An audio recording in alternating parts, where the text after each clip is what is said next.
julgados referentes à mesma questão de fato e de direito, vai trazer possibilidade de novo trabalho, nova hora a homem trabalhada no âmbito do judiciário. Me parece insatisfatória também a forma como se tratou dos limites subjetivos da coisa julgada, reproduzindo ipsis literis o que está dito no Código. Na verdade, esse compartimento de coisa julgada, com pequeníssimas alterações, praticamente reproduz o que se diz hoje no Código de 73. Diz o artigo 493 de novo, que é exatamente o que diz o atual CPC. A sentença faz coisa julgada às partes às quais é dada, não beneficiando nem prejudicando terceiros. Será que a construção dessa fórmula corresponde a tudo que ela pode render no mundo dos fatos? Será que em alguns momentos a coisa julgada não pode, em tese, prejudicar direito de terceiros? Será que às vezes ela não beneficia terceiros que não participaram da relação jurídico-processual? Numa ação de investigação de paternidade, os filhos havidos na constância do casamento não são lidos consortes passivos necessários para a causa em tramitação. Procedente o pedido na investigação de paternidade, o que vai acontecer? Vai se agregar um novo herdeiro e vai haver, sim, projeção de efeitos na esfera dos direitos materiais daqueles filhos havidos na constância do casamento e que não foram citados. Participaram do processo de produção daquela sentença? Não. A sentença os atingiu de forma reflexa, os atingiu. Se uma cadeirante propõe uma ação em face do município, obrigando o município a construir rampas de acesso para que tenham acessibilidade aos ônibus e aos coletivos, procedente o pedido, não apenas aquela pessoa que ingressou com a ação será beneficiada pelos efeitos da coisa julgada, mas toda a coletividade que precisa daquele tipo de rampa para ter acessibilidade. Então, me parece que se poderia detalhar um pouco mais a coisa julgada, não obviamente que procurando esmiuçar todas as possibilidades de projeção reflexa ou dos chamados efeitos transbordantes para terceiros que não tenham participado da relação jurídico-processual.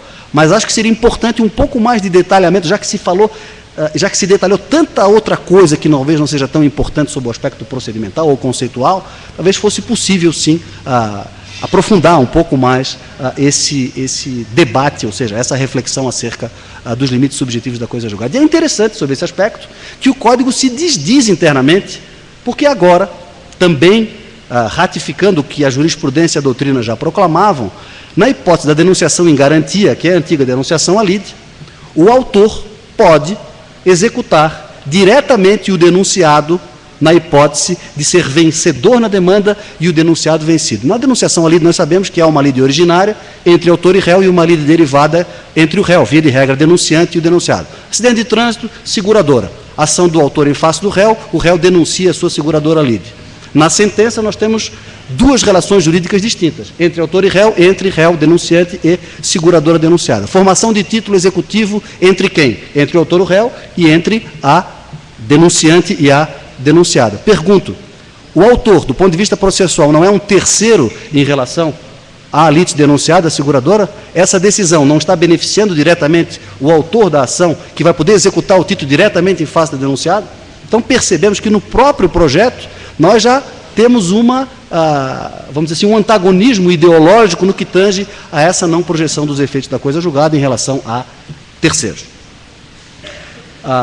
Excepcional, obviamente, o que disse o Código acerca dos efeitos erga omnes das decisões proferidas nos incidentes de resolução de demanda repetitiva, e importante também a adequação acerca da chamada coisa julgada inconstitucional, que hoje nós sabemos que o Código foi extremamente brando ao disciplinar essa matéria, quando diz que qualquer decisão que reconheça a inconstitucionalidade no âmbito dos tribunais superiores pode, sim, tornar o título executivo inexigível. Agora, se exige essa declaração de inconstitucionalidade mediante o controle concentrado, o que traz, obviamente, estabilidade jurídica para o futuro reconhecimento de inexigibilidade do título tido como incompatível com a declaração de inconstitucionalidade feita pelo Supremo Tribunal Federal. Como dito, o tempo aqui é curto e limitado, eu queria apenas trazer essas reflexões com o intuito de instigar o debate e de poder contribuir de alguma forma para que esse tema possa ser, sob o meu ponto de vista, aperfeiçoado. Agradeço pela atenção de todos, foi um prazer.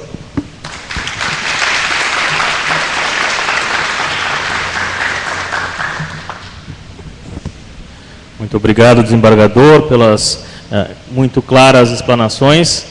Sem mais delongas, eu passo a palavra a Bruno Dantas, que é conselheiro do Conselho Nacional do Ministério Público, presidente da Comissão de Controle Administrativo e Financeiro do CNMP, membro da Comissão de Juristas encarregada de elaborar esse anteprojeto de novo Código Civil, é também consultor-geral do Senado desde 2007, tendo ingressado na carreira de consultor legislativo na área de Direito Processual Civil em 2003, mediante aprovação em concurso público de provas e títulos. Ele também integrou o Comitê Interinstitucional de Gestão do 2º Pacto Republicano, por designação do presidente do Senado Federal, como representante do Senado. Integra o Comitê Interinstitucional de Gestão do 3º Pacto Republicano. Em 2005, chefiou a assessoria técnica da Comissão Mista de Regulamentação da Emenda Constitucional 45, que resultou na reforma do Judiciário. É mestre e doutorando em Direito Processual Civil pela PUC São Paulo, coordenador de pós-graduação em Direito Processual Civil do Instituto Brasileiro de Direito Público, IDP, professor dos cursos de pós-graduação e extensão da PUC São Paulo, do IDP, da Escola Superior de Advocacia do Distrito Federal, membro nato dos Conselhos Superior e Universitário da Unileges, autor de diversos artigos científicos e do livro Repercussão Geral, Perspectivas Histórica, Dogmática e de Direito Comparado, Questões Processuais, publicado pela editora RT. Organizou também a coletânea de artigos Constituição de 1988, O Brasil 20 anos depois, com 5 volumes, publicada pela Secretaria de Edições Técnicas do Senado Federal. Conselheiro, professor, consultor, a palavra é sua.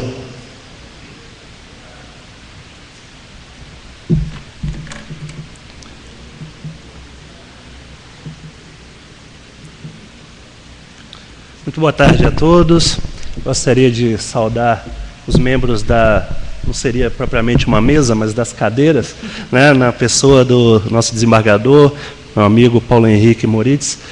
Agradecer também a apresentação do nosso Guilherme, da Secretaria de Assuntos Legislativos aqui do Ministério da Justiça, fazer uma saudação especial a todos os presentes, na pessoa do ministro, professor Atos Guzmão Carneiro e do meu amigo Luiz Henrique, que tão bem assessorou a comissão de senadores incumbida de analisar o anteprojeto do Código de Processo Civil.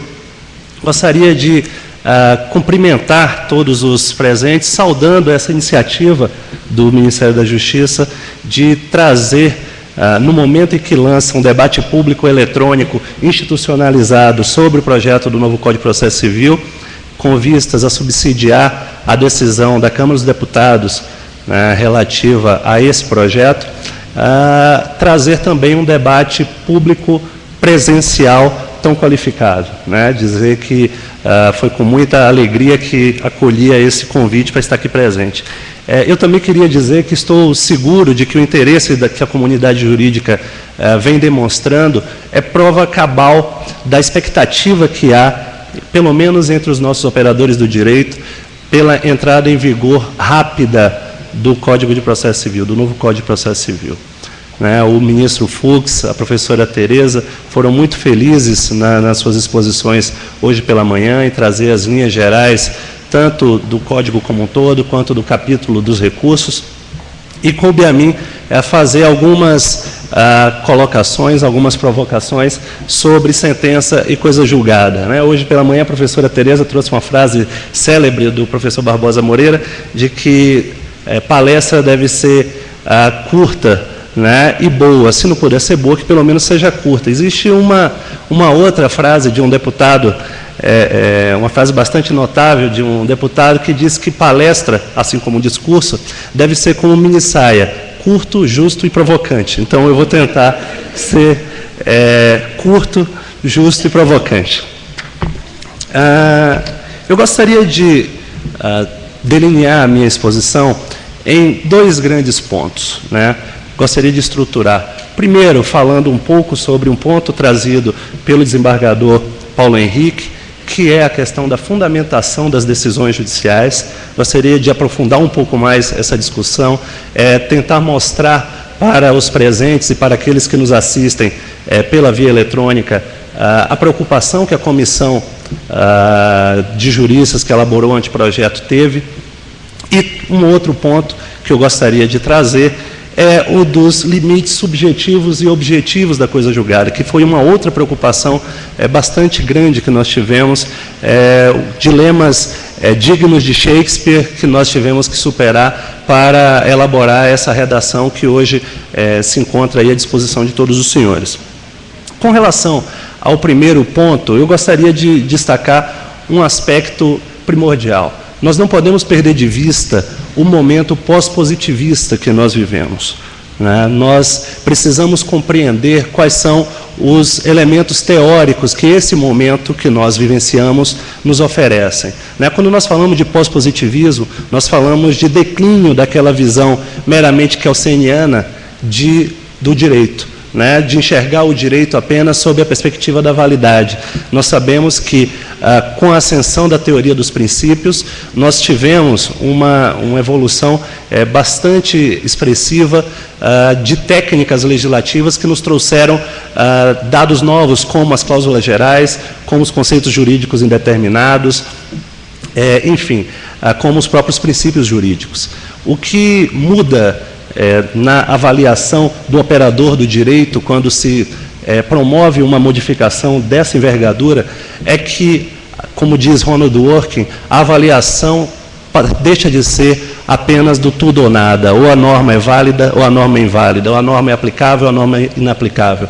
No fundo, quando se fala de princípios jurídicos e conceitos jurídicos indeterminados, de cláusulas gerais, nós precisamos equilibrar os valores que estão em jogo, e esse equilíbrio se dá primordialmente dentro de uma estrutura racional, discursiva, de fundamentação das decisões.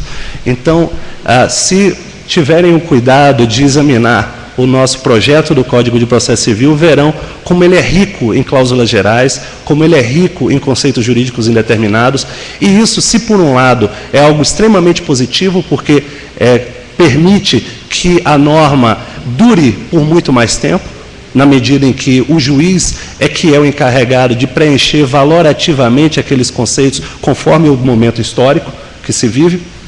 Por outro lado, gera uma responsabilidade muito grande para o magistrado de explicar ao jurisdicionado por que está fazendo prevalecer este princípio e não aquele. Por que o magistrado está interpretando o conceito de boa-fé dessa maneira e não daquela. Por que o magistrado está compreendendo que esse defeito aqui é grave e aquele outro não.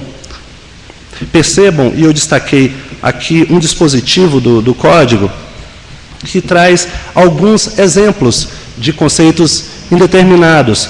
Vejam o artigo 895 do anteprojeto, a versão apresentada inicialmente ao Senado, não a versão que foi aprovada e foi à Câmara dos Deputados, que trata do incidente de resolução de demandas repetitivas.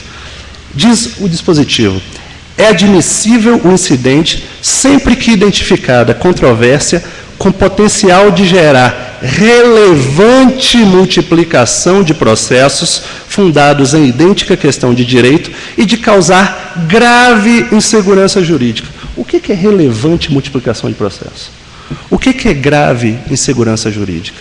São os tribunais que, no momento histórico em que forem aplicar esse dispositivo, avaliarão qual o conteúdo que esses conceitos devem merecer. E, evidentemente, esse não pode ser um preenchimento aleatório. Não pode ser um preenchimento do tipo, porque o magistrado que decidiu quis assim. Né? Nós que vivemos num Estado de Direito, sabemos valorizar bastante a fundamentação das decisões judiciais. E o Código, o anteprojeto e o projeto apreciado pelo Senado e aprovado, e hoje na Câmara dos Deputados para exame, valorizou bastante a fundamentação das decisões judiciais.